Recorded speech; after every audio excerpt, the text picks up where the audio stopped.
Hola, en los próximos minutos vamos a ver algunos tópicos generales sobre las demencias. Como concepto general, decimos que un síndrome demencial o la situación clínica se refiere a un deterioro progresivo de las funciones cognitivas previamente adquiridas por el paciente. Dentro de esto entran todos los dominios cognitivos.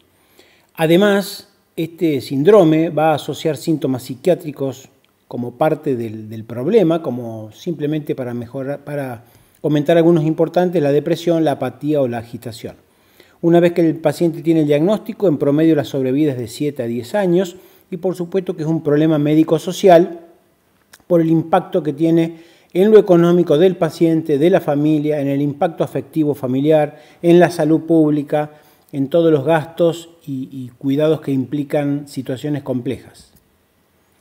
Por supuesto que como médicos o como protagonistas del equipo de salud tenemos que trabajar sobre la prevención cuando exista, la intervención oportuna farmacológica o no farmacológica, así como los cuidados que tienen que ver con este grupo y estas condiciones que varían mucho en las características, desde tener cierta autonomía en un estadio inicial hasta tener la completa dependencia en los periodos avanzados.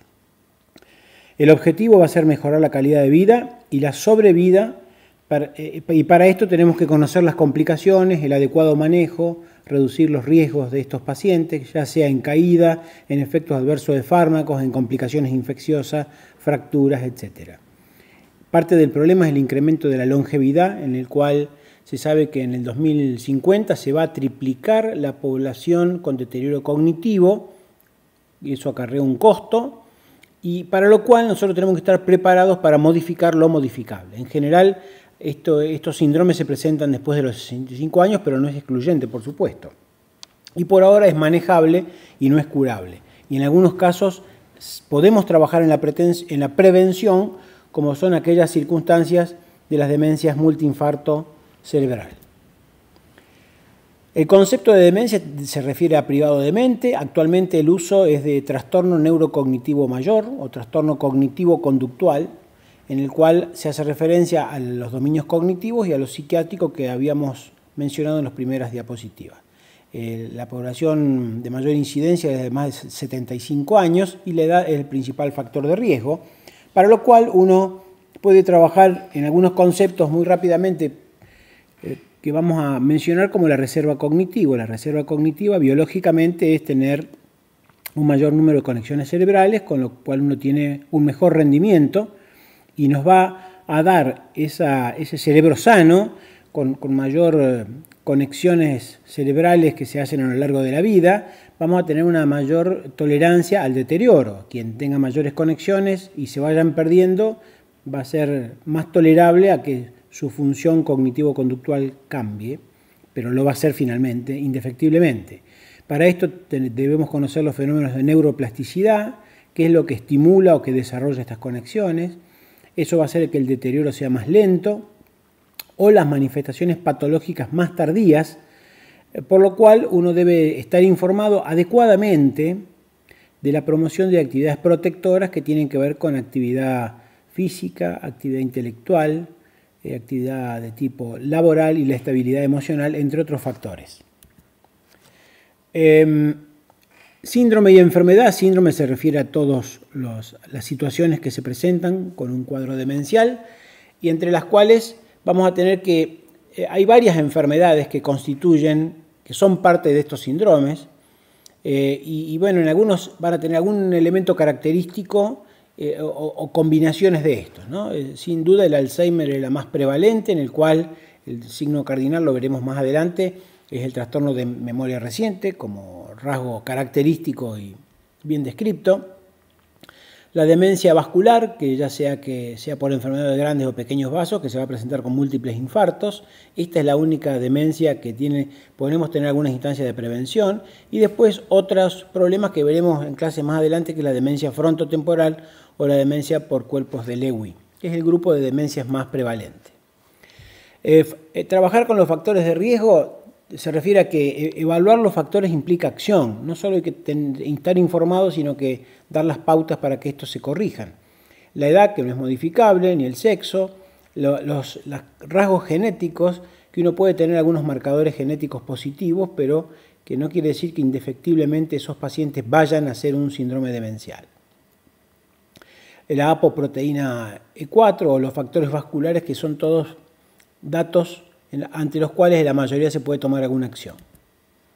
Entonces, cuando vemos el paciente que tiene una consulta cognitivo-conductual, tenemos que ver si realmente tiene una demencia, qué patrón de deterioro tiene, o sea, se refiere a qué esferas son las más afectadas, si esto le da un aspecto específico, si tiene el paciente cambios conductuales tempranos, podemos pensar que estamos ante una demencia frontotemporal o cambio en el lenguaje, pero si tiene más afectada su esfera de memoria reciente, podemos pensar que es un síndrome, una demencia tipo Alzheimer.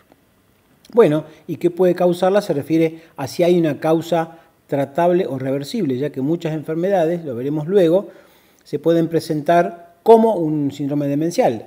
Y no, por mencionar solamente dos, el sobreuso de psicofármacos puede ser una causa, o trastornos endocrinos como el hipotiroidismo.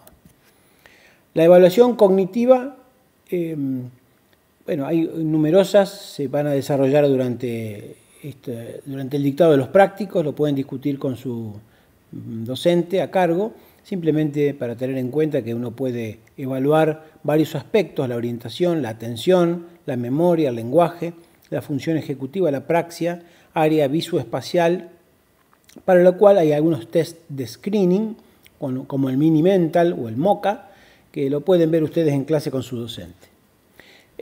Uno, frente al problema de saber si es una demencia o no, uno se plantea algunos diagnósticos diferenciales: si el paciente tiene una afasia, si el paciente está deprimido y por eso tiene esos cambios de conducta, si el paciente tiene algún otro rasgo como ansiedad importante o si el paciente está con delirio. Son todos elementos que van a hacer que uno evalúe en el contexto general estos pacientes para llegar al diagnóstico final y hacer la intervención que corresponda. Como evaluación de rutina, uno ante la queja cognitiva, uno ve que ahí pongo un panel en el slide que muestra qué es lo básico que uno debería ver como para hacer un screening rápido de la mayoría de las patologías que son tratables en muchos casos o reversibles, y con lo cual vamos a mejorar este síndrome de deterioro cognitivo-conductual. En esta diapositiva vemos muy rápidamente que hay un grupo de fármacos relativamente limitados, por lo menos son los de mayor difusión, son estos que ponemos ahí, en general son inhibidores de la colinesterasa, y hay otros que actúan a nivel de la monoamino del NMDA, N-metildeaspartato. Bueno, en general mejoran los scores de desarrollo cognitivo, pero no revierten la enfermedad, ¿no? Van a mejorar algunas variables cognitivas y apuntan indirectamente a mejorar la calidad de vida. Cuando uno decide un tratamiento, indudablemente hay que evaluar costo-beneficio, porque el inicio del tratamiento no es preventivo. Esto debe quedar claro para todo el ámbito médico. El tratamiento no es preventivo. Tomo estos medicamentos para prevenir un Alzheimer. Simplemente son fármacos que contribuyen sintomáticamente a mejorar algunos aspectos por un tiempo limitado. No es una cura la medicación. No todos los pacientes mejoran. Eso debe ser claro. Solamente un tercio de los pacientes obtienen alguna mejoría. Y la medicación, si no da resultados evidentes, no debería continuarse. A veces tienen indicaciones muy específicas, tanto con diagnósticos específicos como en situaciones clínicas específicas. No son para todo el mundo. Hay que tener una instancia de evaluación del tratamiento, hay que hacer un seguimiento. Uno no puede darle a un paciente donepezilo por 3 años. Uno debe prescribirlo, hacer un control, normalmente con una buena entrevista clínica o una valoración neurocognitiva, y ver cómo evoluciona el paciente con ese fármaco. Uno puede seguir el Mini Mental, si es más de 12 es un elemento si vale la pena seguirlo. Esta diapositiva, para ir terminando, se refiere a algo muy práctico que tiene que ver con los 3 aspectos que tienen que ver con el deterioro cognitivo. Número 1, aumentar la reserva cognitiva que decíamos antes, para el cual la premisa fundamental es conservar la salud. Si uno tiene un factor de riesgo cardiovascular o clínico, hay que tratarlo, prevenirlo y controlarlo. El entrenamiento cognitivo, con diversos matices, y sus diferentes opciones, y el nivel de educación que contribuye a esa mejora de la reserva cognitiva, así como la interacción social, y tratar algunos otros aspectos como la depresión, que es un factor de riesgo. Esto tiene que ver con la otra esfera que está de color rosa en el slide, que es bajar los factores de riesgo, que es suspender el cigarrillo, controlar la obesidad, tratar la diabetes, hipertensión o el colesterol, junto con el manejo de la depresión, si fuera el caso, y una dieta correcta, que la dieta mediterránea es la ideal como factor preventivo del daño cardio-cerebrovascular. Y finalmente, algunos factores ya biológicos que tienen que ver con la inflamación, bueno, en el cual tendrían algún factor el uso de antiinflamatorios que son tendencias por épocas que se revierten en la literatura y que sería una opción la inflamación como el factor de riesgo predisponente. Y finalmente, para terminar, debemos estar preparados como parte del equipo de salud en que estos pacientes tienen un montón de manifestaciones en la evolución en el día a día. Y esto tiene que ver que los pacientes cambian y pueden ponerse agresivos, se pueden agitar, pueden estar apáticos, con lo cual dificulta cualquier intervención, pueden tener tendencia a morder, delirio, depresión, alucinaciones, inquietud, pesadilla, insomnio o estar muy alertas. Hoy tenemos que saber que no todo termina en lo farmacológico. Hoy el principio del manejo de esto es no farmacológico, lo desarrollaremos luego, y lo farmacológico queda como un complemento o cuando la necesidad se impone.